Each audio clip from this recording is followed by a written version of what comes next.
ज्योतिष recording studio सुन कजली गे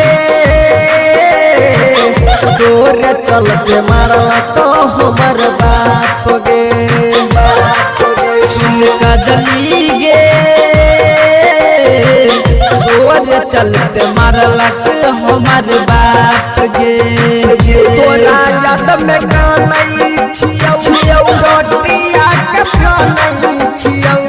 तोरा याद में गानै छियौ रोटिया के खानै छियौ। एको बेर हमरा ताक गे। सुन कजली गे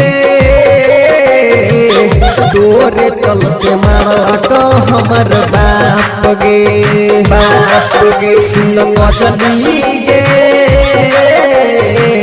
तोरे चलते मारला तो हमर बाप गे बाप गे। सुन कजली गे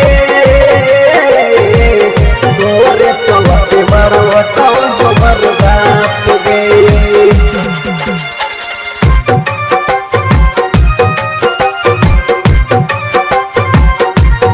ज्योतिष रिकॉर्डिंग स्टूडियो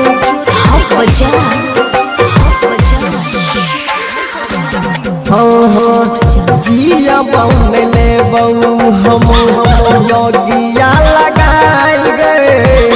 जिया तेज देख न पैबऊ तोहर हम विदाई गए तोहर हम विदाई गए। जिया बौन ले बऊ जानी अगिया लगाई गे। जिया तेज देख न पैबो तोहर हम विदाई गे। जदी छोड़ के चल जैभी हमरा से बदल जैभी। जदी छोड़ के चल जैभी हमरा से बदल जैभी। तोरे साथ जैतौ हमर लाश गे। सुन कजली गे तोरे चलते मारला तो हमर बाप गे। सुन कजली गे तोरे चलते मारला तो हमर बाप गे बाप गे। सुन कजली गे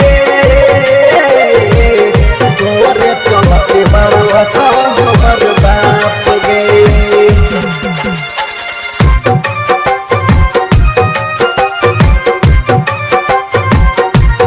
ज्योतिष रिकॉर्डिंग स्टूडियो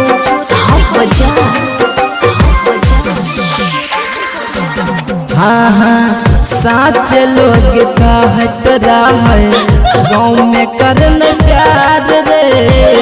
एक नाता एक दिन होई तो दोनों घर लड़ाई रे दोनों घर लड़ाई रे। साच लोग कहत रहे गाँव में करन प्यार रे। एक नाती एक दिन है तो दोनों घर लड़ाई रे।